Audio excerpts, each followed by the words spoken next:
Hi, good evening, all of you. Hi, good evening, all of you. Hope you are able to view the screen. Hope you are able to view me. Hope you are able to see the screen and presentation displayed here. Please confirm. Okay. Thank you for confirming the me so that I can start our today's discussion and our today's discussion on computer software assurance. Before start of the session, my name is Hitendra Kumar Shaha. I am the CGMP compliance consultant, trainer and auditor from NDH plus GXP compliance services, and today we are going to discuss on computer software assurance as per US FDA.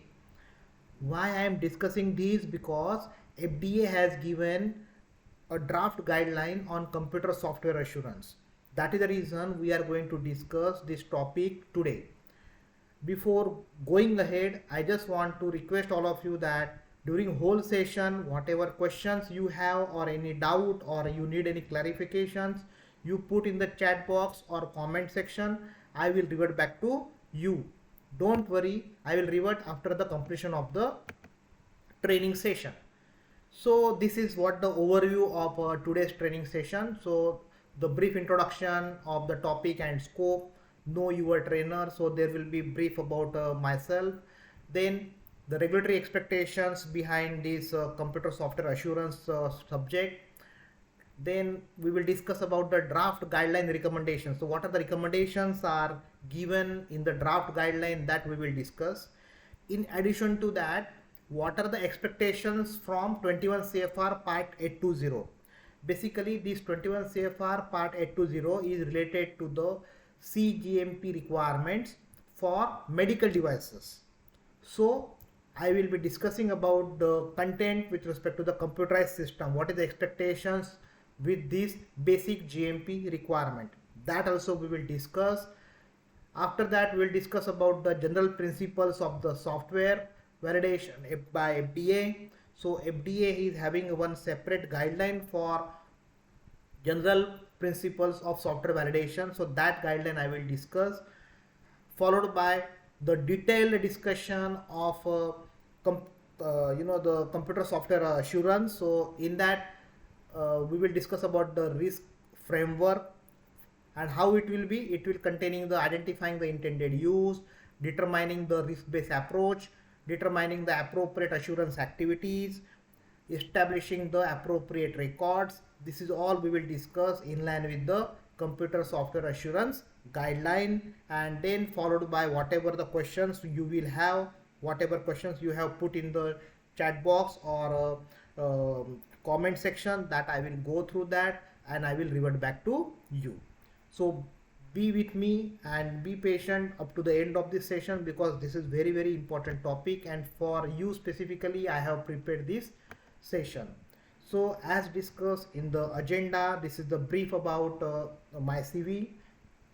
So I already shared my name. My name is Hitendra Kumar Shaha. I am a CGMP compliance consultant, trainer and auditor from NDH plus GXP compliance services, and this is brief about my CV. I will not much put efforts or discussion on this topic. You can just go through my CV if you are interested. Why I am putting this my CV? Because many companies are considering this recorded session, recorded webinar as an external training, and they consider this as a GMP training in their organization. So for that, the main important is you need to have the CV of the trainer.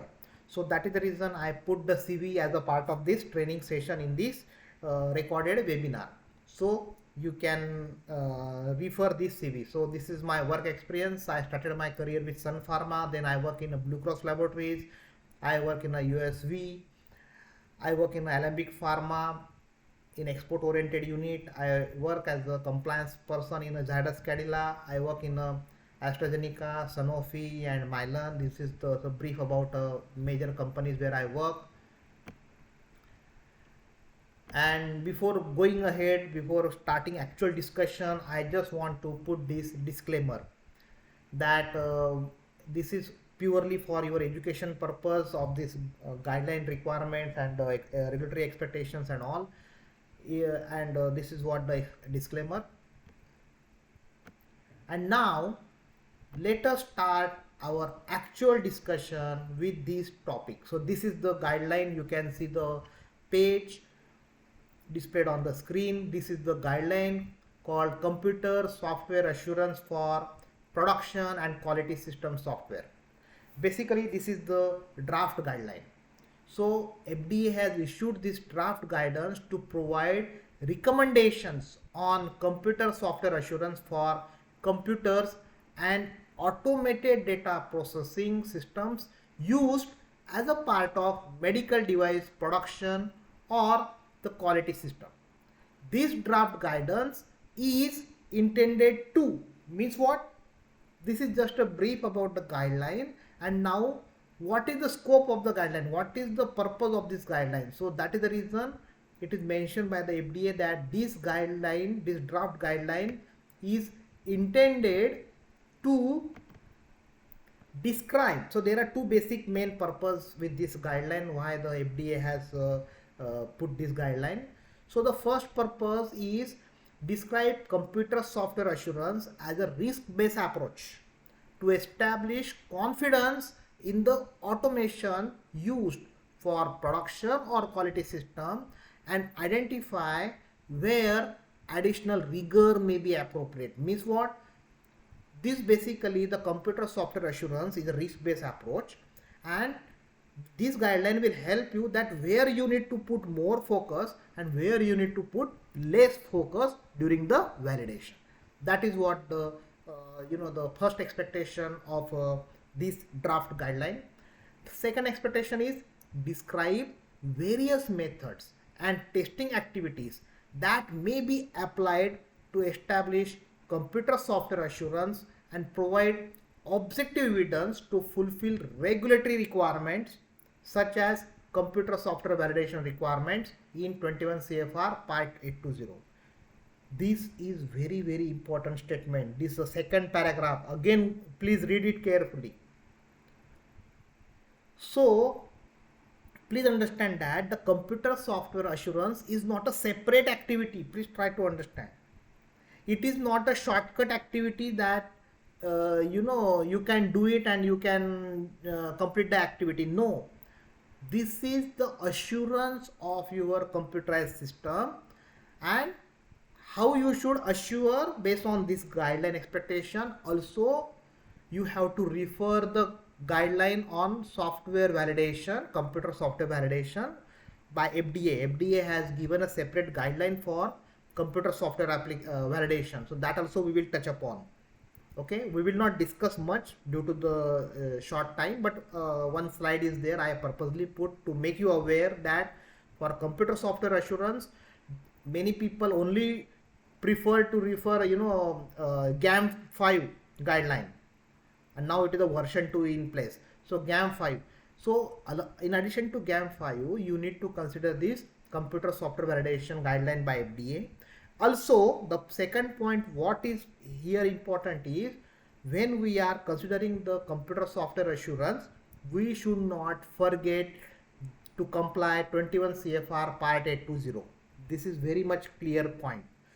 This means that when I am following the computer software assurance of my computerized system used for my whatever the manufacturing and quality operations, I should follow 21 CFR Part 820. Again, I am telling you, 21 CFR Part 820 is for CGMP requirements for medical devices. Okay, so these are the two main purposes of this guideline. Hope you are clear with me. So now let us understand that what is the expectation of 21 CFR Part 82070. So 21 CFR Part 82070 subpart G is for production and process control, and as per this guideline is now not a part of computer software assurance. Okay, this guideline requirement is with respect to the CGMP requirement for medical devices, and I found some automation or computer related requirements in part 820.70. So I put here to make you aware that you need to comply this requirement. Okay. So please be with me, because you know the many people get confused that computer software assurance is a shortcut. There is no any shortcut in the life. Please understand. Okay. So the requirement as per the guideline is automated processes. When, so this is the head of the guideline, heading of the guideline under the subpart G. That of the subpart G is the automated processes. When computers or automated data processing systems are used as a part of production or the quality system, the manufacturer shall validate computer software for its intended use. Again, I am using the word. The manufacturer shall validate computer software for its intended use. Means what? You need to do validation. So there is no any exception that if you do the computer software assurance, you don't need a validation. Please understand. You will require to do the validation. Please understand carefully. And that validation or validate for its intended use should be according to the established protocol. So normally whatever you are having the validation, you need to have a established or predefined protocol. All software changes shall be validated before approval and issuance. So whatever software you are using for automated or data processing systems for production and quality system, that all whatever software you are using, that should be validated for intended use, and the validation should be done for all the changes. Even if you are making any changes, for that also you need to do the validation. These validation activities and results shall be documented. So again, it is clear that whatever activities you are doing, it should be documented. This is what I am telling. This is the basic GMP requirement for medical devices. So the point is, you should comply these basic GMP requirements. Okay. Hope you got my point. If you have any further question, please put in the chat box. I will explain you again. I will clarify in the chat box. But please don't get confused. Please don't get diverted, you know. The another requirement under subpart G of the same guideline, and the title of this is inspection, measuring and test equipment. So under that it is mentioned that each manufacturer shall ensure that all inspection, measuring and test equipment, including mechanical, automated or electronic inspection and test equipment, is suitable for its intended purpose and is capable of producing valid results. This is what the expectation. So the point here is, under this expectation, it is clear that when we are evaluating the computerized software or computer system, we need to do the validation. Also, we need to ensure that it is fit for use. Hope you are getting my point. It is very clear in the guideline. Okay. The next content requirement as per subpart G under the heading inspection, measuring and test equipment is, each manufacturer shall establish and maintain the procedures to ensure that equipment is routinely calibrated, inspected, checked and maintained. The procedure shall include provisions for handling, preservation, storage of equipment so that its accuracy and fitness for use are maintained. So the point is, whatever we are using, the computerized system or the equipment used for inspection, measuring, that should be calibrated, inspected and checked, and the procedure shall include provision for handling, preservation and storage of the equipment so that its accuracy and suitability of use or fitness for the use can be maintained. And of course, these procedures need to be documented. So these are the the guideline expectation by 21 CFR part 820.72. Hope you are clear with this guideline. The next what I want to share is this is what the FDA guideline. Many people are not aware about this guideline. So this is a guideline called General Principles of Software Validation, Final Guidance for Industry and FDA Staff. So basically this is the guideline for software validation, means computerized system validation used for the in the pharmaceuticals. So the point here is this is the guideline, and what we are discussing today, don't forget the point, we are discussing about the computer software assurance. So the point is this is in a draft condition. Computer software assurance guideline is in a draft condition, still in the draft condition today. So today we are discussing on 29th of March 2023. So when this guideline will be finalized, implemented, then particular section of this guideline, this is the final guideline of FDA for General Principles of Software Validation. You can search, or if you wish I can share the link to access this guideline. This is readily available for all people. Okay, so you can also refer the guideline, no problem at all. So the point is this guideline will be revised. When the draft guideline will be implemented, then this guideline also will be revised for specific content of the guideline about the computer software assurance. This is what the given in the guideline. So I am just sharing a thought. So that is the reason I told you that many people think that computer software validation or computer system validation is can be done through only GAM5 guideline. No, the FDA has clearly given the separate guideline. You can refer that guideline. Link I will share in the description box. You can go through that, or now if you wish I can share in the even the comment section and chat section also. You can go through that also. Okay, this is what I just want to share with respect to these guideline requirements. So now what is the draft guideline recommendation? Draft guideline for computer software assurance.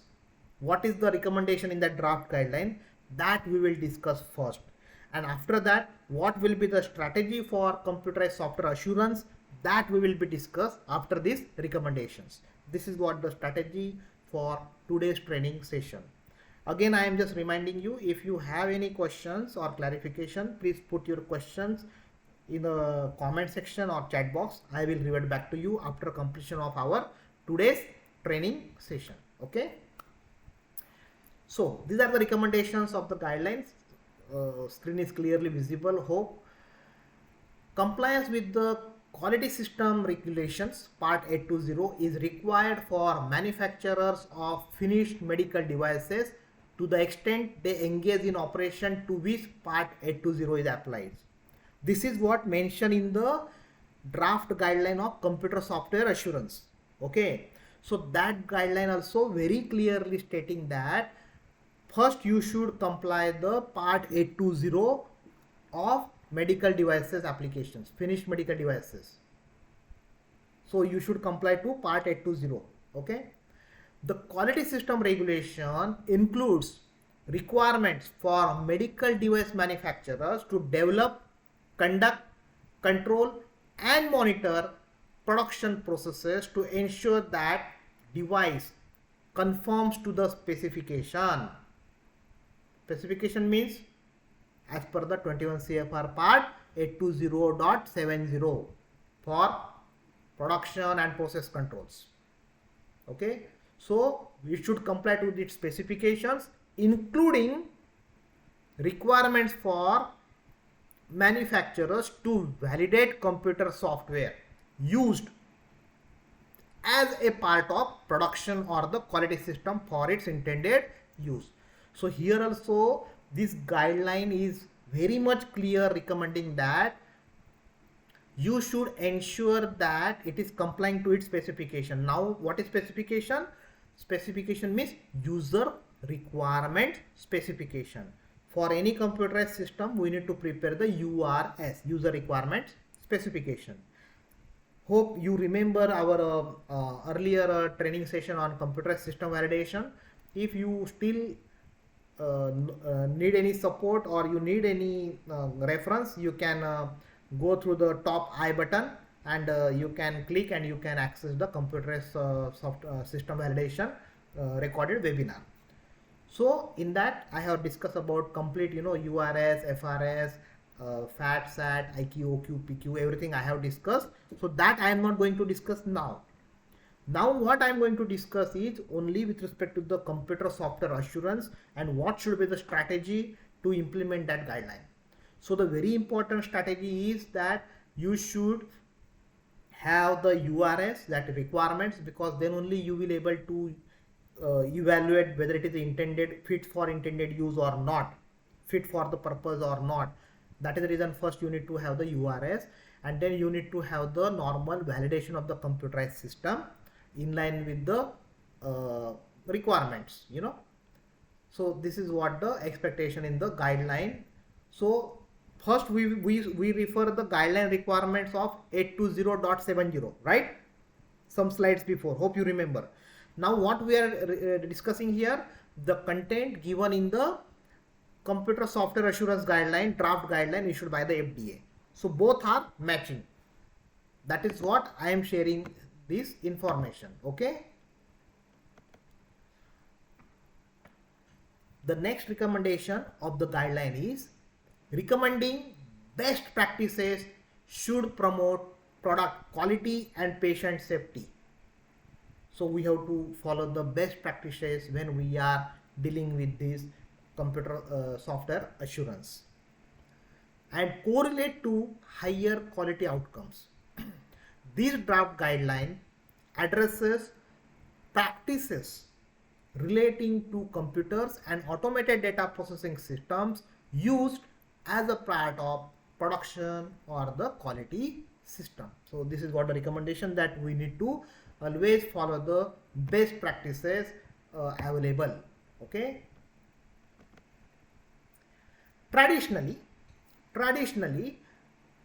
software validation has often been accomplished by or via software testing and other verification activities conducted at each stage of software validation or software development life cycle. This is what you are all aware about that. So when we are dealing with the software development, so during the development, in between there are always some software testings. So that is what is mentioned in the guideline, that traditionally, because this is what the practice is going on since long and will be required to be continued. So whenever the new software will be being developed, so during the development stages there will be intermittent in between testing and verification will be there, so that whether the programs or the codes are correct or not correct. This is what the meaning of this. However, the word is very important. However, okay. So what now guideline is putting thought on this is, however, as explained in FDA software validation guideline, software testing alone is often insufficient. So only testing is not sufficient to establish confidence that the software is fit for its intended use. So only testing will not ensure that it is suitable for use or it is fit for intended use.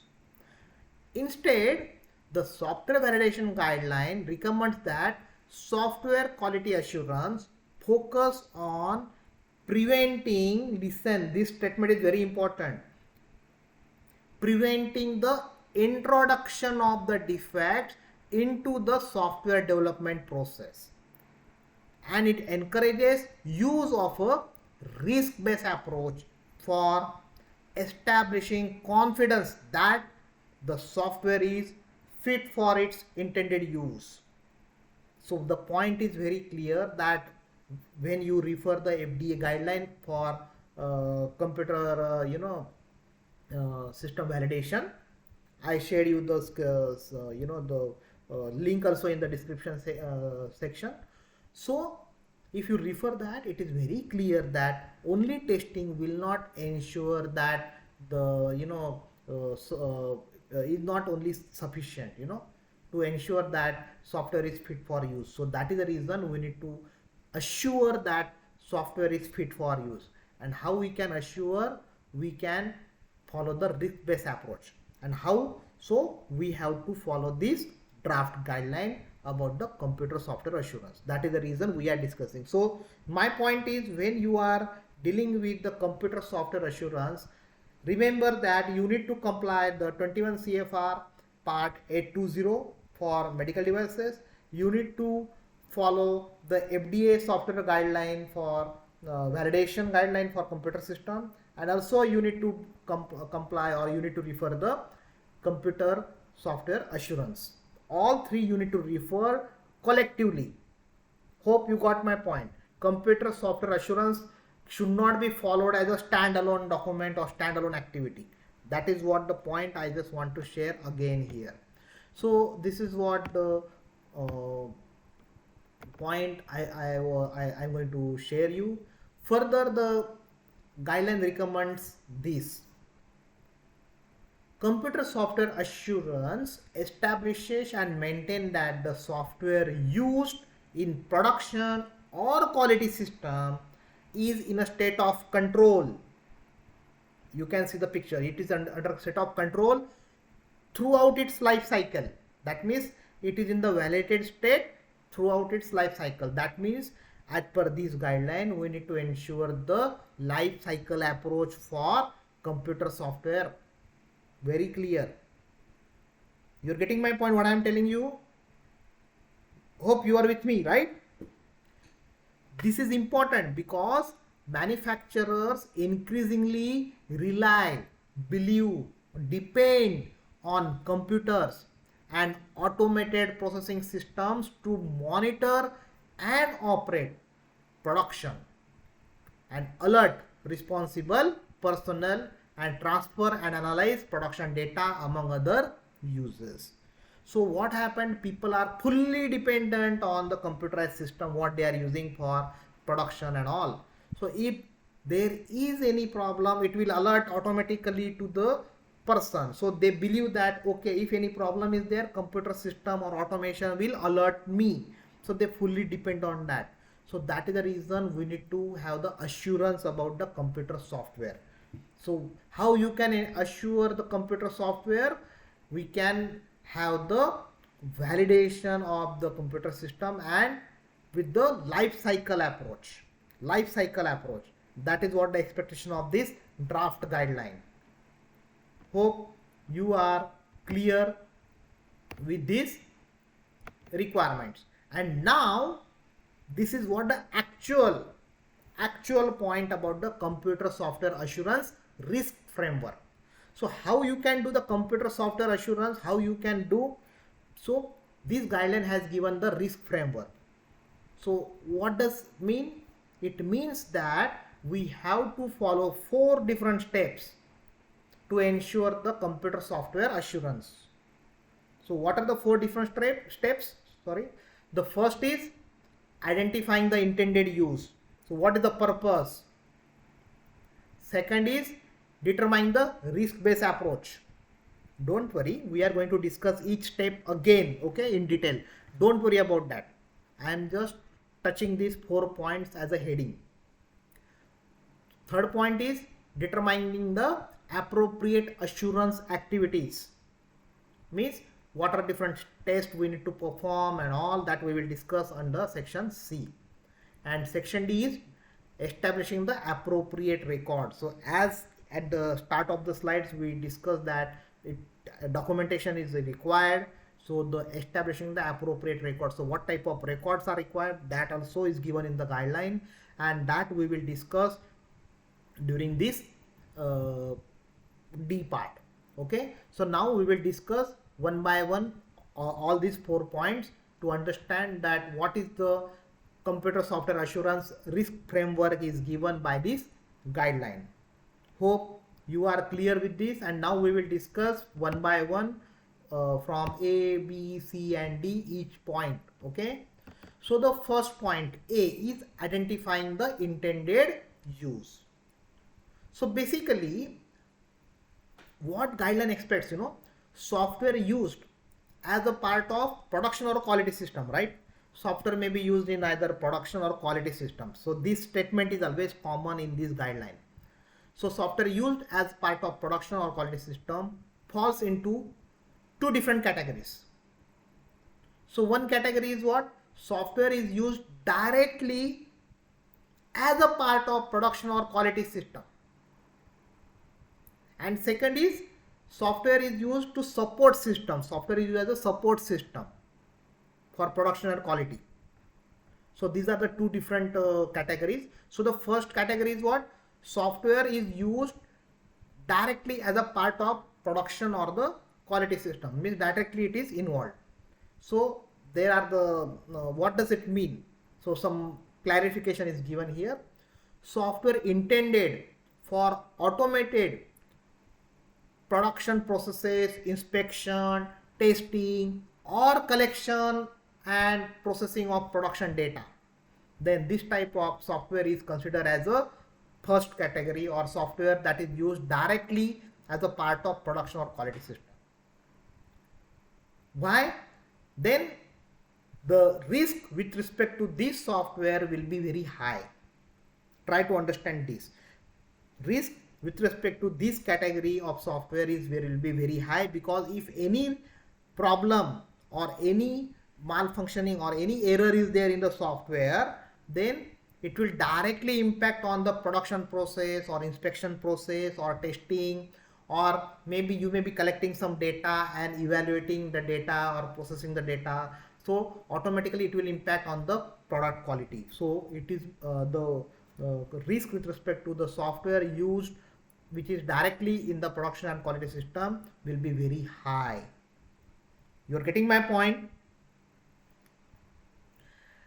And the second example is software intended for automating quality system processes, collection and processing of quality system data, or maintaining a quality record established under the quality system regulation. So whatever software you are using for the recording, maintaining the records and whatever we mentioned here, like processes, quality system processes, collection, processing of quality system data and all under the QMS requirement, quality management system requirements, this type of software is also considered as a first category of the software that is used directly as a part of production or the quality system software, where these two types of softwares, if the purpose or the intended purpose are under this head, then the risk with respect to the software will be very high, and accordingly we need to put more and more focus when we are performing the validation and computer software assurance. Hope you got my point. And second second category with respect to the intended use is software that supports production or the quality system. That means what? It is not directly involved in the production and quality systems. It only supports, it provides only the support to the production and the quality system. So some examples are given here also. Software intended for use as a development tools that test or monitor software systems, or that automate testing activities for the software used as a part of production of the quality system, such as those used for developing and running the scripts. Means what?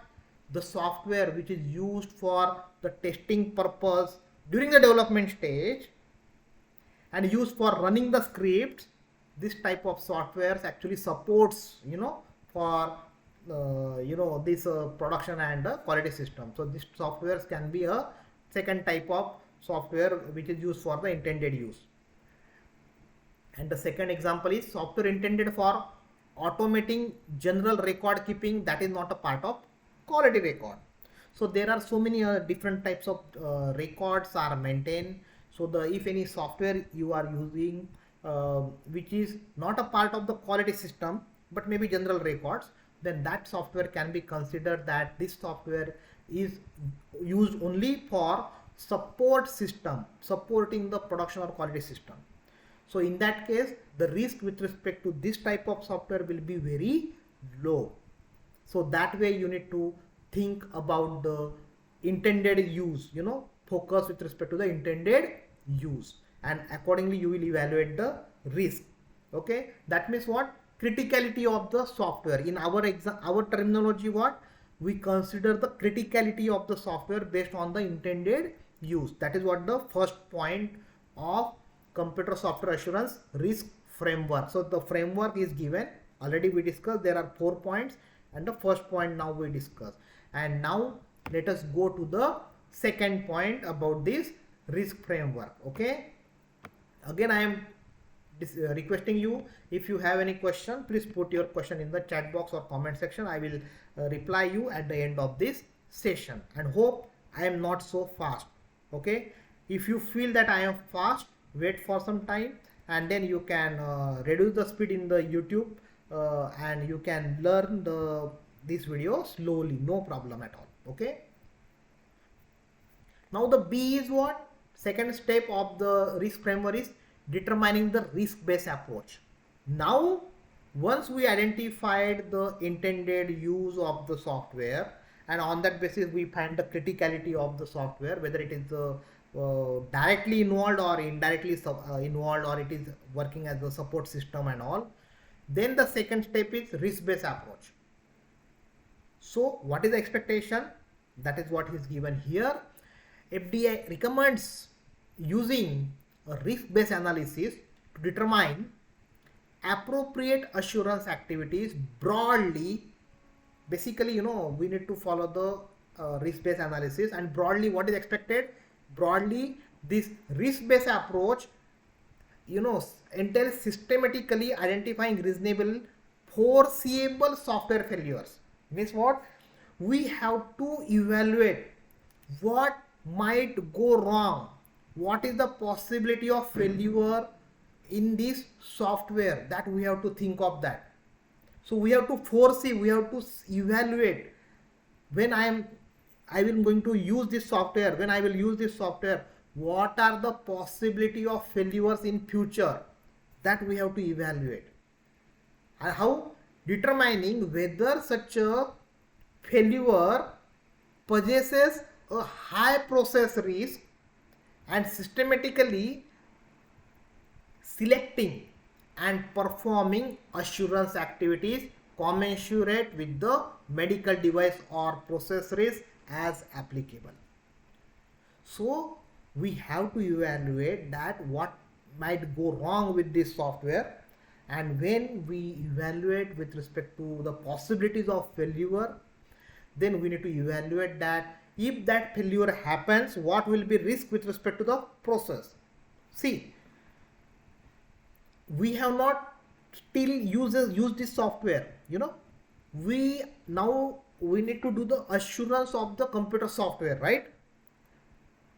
And first we just evaluated that, okay, what is its intended use to ensure the criticality of the software, right? Now based on that, we have to evaluate the second stage is what? We have to follow the risk-based approach. Now what is the risk-based approach? We have to evaluate that software, that okay, when I will start implementing the software, what is the possibility of failure? And based on that failure, if that failure happens in future, what will be its impact on the process and the quality systems for which I am using this software, or I am going to use this software.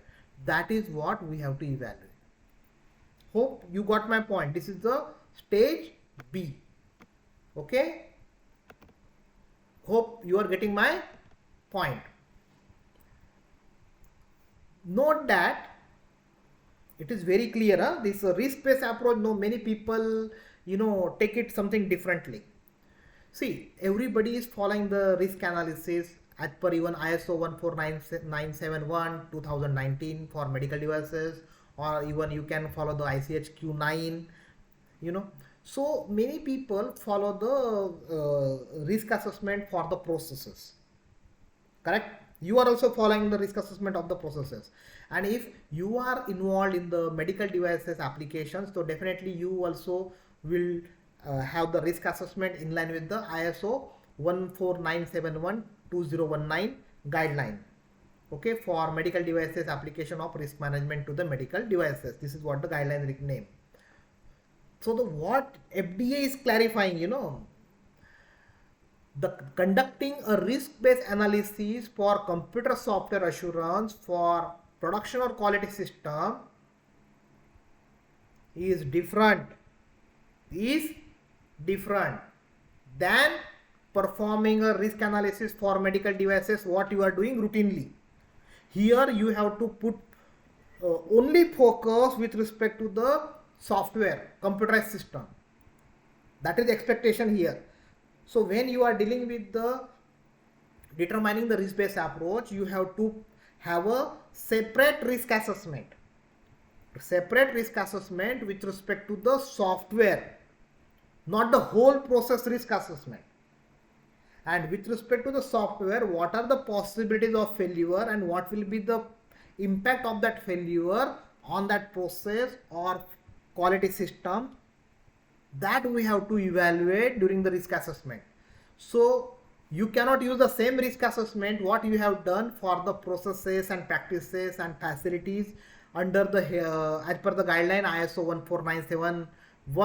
14971-2019. That is what the clarity given by the FDA. Okay, so you need to have a separate risk assessment for this computer software. Hope this is the clear. Now the third point what we are going to discuss is determining the appropriate assurance activities. So now how you can assure appropriately, how you can assure that computer software appropriately by performing some testing. We all are aware about this, right? We have to perform some test. Now here some examples or some specific tests are given by this FDA guideline, under this guideline. So what are different tests? So the very important is unscripted testing. So how you can perform? So you can perform some testing, not limited to, so you can have some more testing based on the nature of the computer software, what you are going to use it. But some examples, that type of test you can use. And here very important is you can follow the unscripted testing also. Unscripted testing means this is basically the dynamic testing where the scripts are not there. So basically this is what I have mentioned in the slide here. Dynamic testing in which the tester's actions are not prescribed by written instructions in the test case. So here you don't need the test case. You can have the unscripted testing and you can do this. That is what the given as per this guideline. So the examples of the unscripted testing are like ad hoc testing, error guessing, and the other examples are there given by the guideline. So I took only this type of examples. So ad hoc testing means what? Random testing means whenever I am developing the software, I will just perform some test. Or monkey testing, it is also called as the monkey testing. How monkey jumps from one branch to another on the tree, right? You have seen that. Same way you can perform this particular test and you can perform another test, you can perform the another test, you can jump from one test to another randomly. How monkey jumps randomly, same way you need to have the random testing, that is called the ad hoc testing. Second is error guessing. So basically this error guessing is based on the experience. When you are having a very good experience in the software development, you know that this type of program or this type of coding, when you do, normally you have some problems. Last time also or earlier in your experience, when you develop this type of computer system program or when you develop some code, due to that code some problem happened in past. So based on that experience, you perform some test, that is called error guessing. So you guess the error. So you guess that last time also that problem happened, so I feel I am having a same coding, so maybe the same problem may happen with this code or with this program. So let me do this test. So just they need to check it, so they can follow the unscripted testing without the written instruction in the test case, and they can follow the test.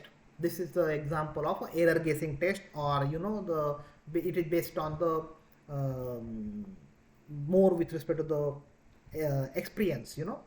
So this error guessing testing also you can do under this unscripted testing. The other example of the unscripted testing is exploratory testing. This is very famous type of the testing, exploratory testing. So basically here what you have to think, you have to think out of the box. Something, you have to think about the out of the box, and then come up with some cases or come up with some thoughts, and with that thought you can perform the test. You're getting my point? Here what happened, exploratory testing, you need to think about out of the box. See, I'll give an example, simple example I will give. Suppose the software will be used for specific analyzing the data. Some software is used to analyze the data. Now you need to think out of the box. Okay, the data I am analyzing, I will get suppose the graphical presentation, I am suppose getting some process capability, but whether is it possible to get some variabilities from the data, that which unit is behaving differently due to that the data is not under control. Think of that out of box, and then you can perform the specific testing. That let us challenge the data with some odd number, whether the system can detect or not. So this type of exploratory testing, basically this exploratory testing depend on the type of the software or computer system, where you need to think something out of the box, that how you can make it more better. For example, you might perform one test and then ask yourself, what if I tried this, or what if I didn't do this? That is what I was explaining with the example. So this examples are given in the guideline under the unscripted testing, where you don't have the detailed instructions in the test plan. And second is a simple, this is unscripted testing. The next is a scripted testing, correct? Unscripted and scripted. So unscripted testing, we discuss about the ad hoc testing, we discuss about the error guessing, and we discuss about the exploratory testing. And now we will discuss about the scripted testing. So please be with me.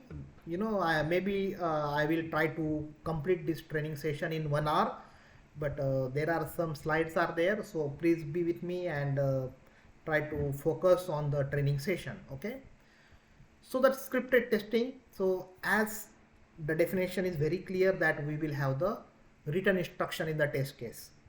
So when we are having a written instruction in the test case during the dynamic testing, then this testing is called the scripted testing. So again, here also same like unscripted, here also some examples of the scripted testings are given. So the first example is robust scripted testing. So what is meant by robust scripted testing? The ability to reproduce evidence of repeatability, because okay, we will just complete this. The ability to reproduce evidence of repeatability, traceability to requirements, and auditability. What does it mean? That whenever we are giving any inputs, whether we are getting the same output or not, repeatedly with the same accuracy or not. and whether we can able to check, audit or not. That is what called a robust scripted testing, and this testing can be done with the detailed written instructions in the test case. The second testing is see, these testings are normally the followed by the software developers or the IT experts, but just for your information I am sharing you. So when you will review the computer software assurance document or computer system validation document, and when you will review the test, you will able to understand. So when you will review the test and you will come to know that the test is for repeatability, traceability and all, you can verify whether it is scripted and all. That way it will help you to understand. You're getting my point? So that is the reason you should know. Otherwise, when you review the computer system validation data, you will not come to know that what is there, what are the figures, and what is the input, what is the output, what are the figures, what is the conclusion. You will not understand what type of testing. So you should know some basic fundamentals of the computer software testing. So and this is a part of this guideline. So that is the reason I am taking this as a part of this training session. The second part of the scripted testing is limited scripted testing. So basically, here you can use a hybrid approach. Means what? It is given in the slide, you can read also. So basically, it is a mix of the scripted and unscripted. So this is what I have mentioned in the slide. So it is a hybrid approach of scripted and unscripted testing that is appropriately scaled according to the risk of the computer system or automation. So based on the risk involved with respect to the computer system and the intended use, you can make a use of this limited scripted, means hybrid approach, that some tests will be have the written instructions in the test plan. Some test will not have the written instructions in the test plan, and that type of also testing you can do. But again, this decision will be based on what type of software you are dealing with. You're getting my point? It is not that guideline is recommending to use the limited scripted testing, so we will use only the unscripted because it is very easy. You don't need a written instruction in the test plan. But the point is, it depends on the nature of the software. That is why it is mentioned that appropriately scaled and according to the risk of the, I don't know whether you are able to see the cursor of my computer or not. So it should be appropriately scaled and according to the risk of the computer system or automation. So how you will evaluate? Hope you remember our last B part about the risk assessment, and the A part is the with respect to the intended use. So based on that intended use and the risk-based approach, you will come to know that which is the more critical software, whether it is directly involved or not, and based on that you can decide to follow the limited scripted testing. Hope you are clear with this point. Again, I am requesting, if you have any question, please put your question in the chat box. I will reply to you. Okay, and now the computer software assurance risk framework, what the guideline has given, and under the framework there are 4 points, and the fourth point D is establishing the appropriate record.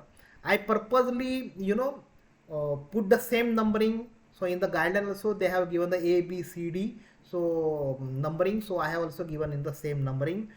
And the last is establishing the appropriate record. So after the testing and all the A, B, C, all 3 points are completed, we need to have the proper records. So what are the proper records are required?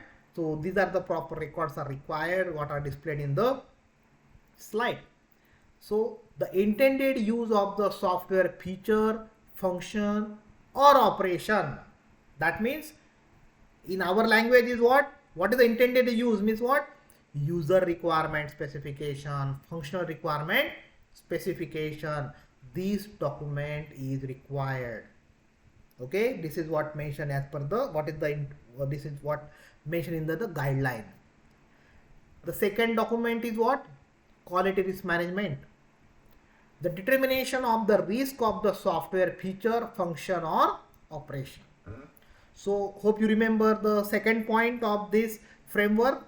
The second point is what? Second point is risk assessment, risk-based approach, right? So we have to, the second document is determination of the risk of the software feature, function or operation.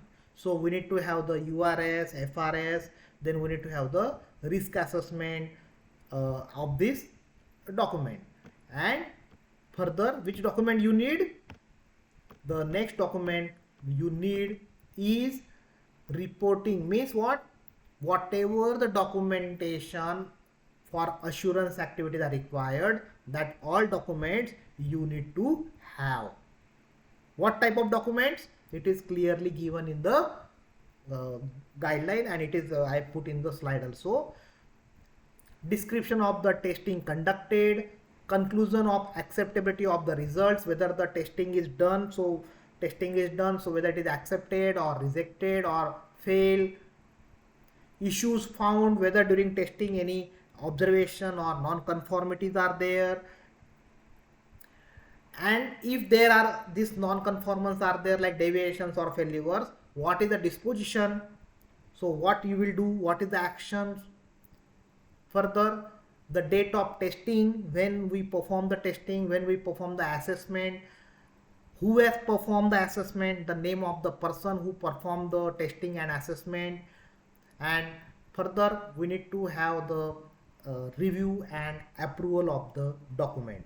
So here you can have a report, a common report with all this information. So basically, if you overall you evaluate sorry, about the computer software assurance, you will come to know that you have to first, you will require to evaluate one URS, FRS, you need to evaluate the risk assessment, then you have to evaluate whether the all testings are conducted and whether there is a any deviations or failures are there based on all your validation document. So the point here is URS, FRS is a part of validation. Please understand this point is very clear. Again, I am telling you, this point is very clear. Computer software assurance is not a standalone. So what you have to do based on computer system validation document. So in the computer system validation document, you will have the URS, you will have the FRS, you will have the FAT, SAT. Hope you are aware about this terminology, factory acceptance test, site acceptance test, and you will have the vendor evaluation, then you will have the IQ, OQ, PQ, complete set of the document under validation.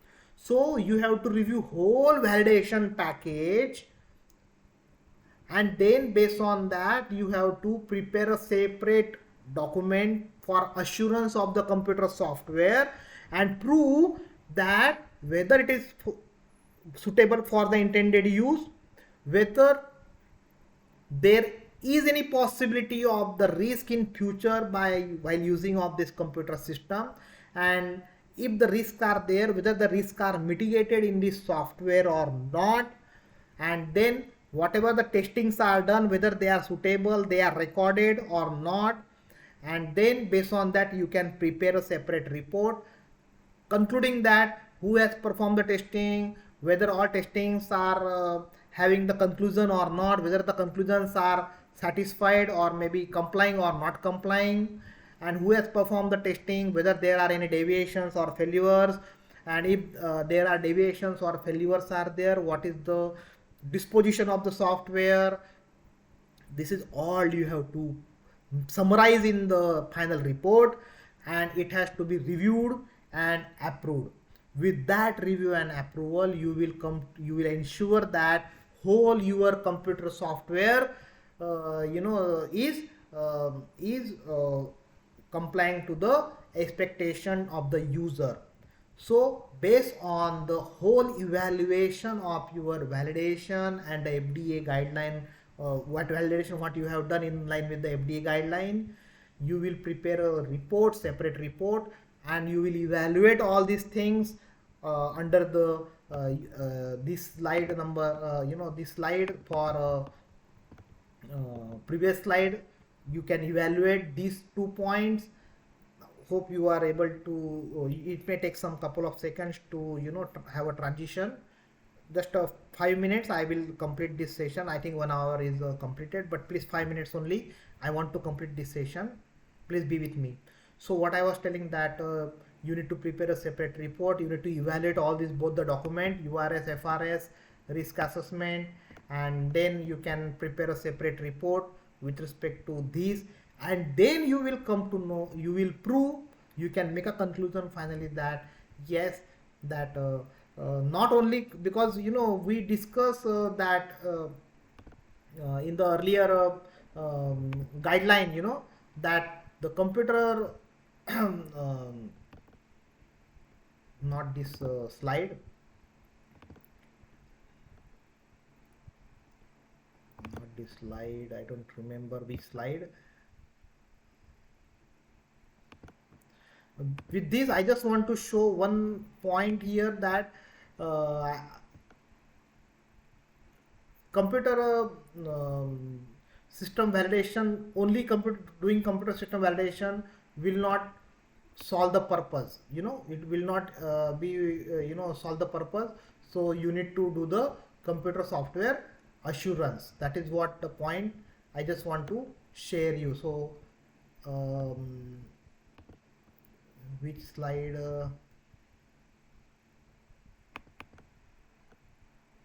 I'm just touching the each slide. I don't actually, I'm not able to find the correct slide here. Hope you remember what I was discussing that time, yeah, this is what the slide. So the point here is the software testing alone is often insufficient. Software validation guideline, it is mentioned in the software validation guideline that it is not only, testing is not only sufficient to establish a confidence that software is fit for intended use. So that is the reason you need to have the software quality assurance. How you can do software quality assurance? Software quality assurance you can follow by following that 4 steps. What are the 4 steps? These are the 4 steps what I presented on the this one: A, B, C, and D. Identifying the intended use, determining the risk-based approach, determining the appropriate assurance activities, and establishing the appropriate record. So after following these 4 stages, what finally you have to prepare? You have to prepare the final report by reviewing the URS, FRS, and the risk assessment or QRM, and then you need to prepare the separate report concluding all these things. Then with this report you will able to assure the quality of that software, and then you can use the computer software. This is the expectation of the guideline. So again I am telling you, computer software assurance is not a standalone that you need to do only computer software assurance. You need not do the computer system validation. It is the wrong concept. You have to do the computer system validation. Additionally, you need to you need to have an additional one document for a computer software assurance. And with this concept, hope I can explain you this guideline in a more better way. Further, if you are interested in any other topic, please feel free to ask. And if you want to contact me, you can be in touch with me through this. My contact details are given through these details.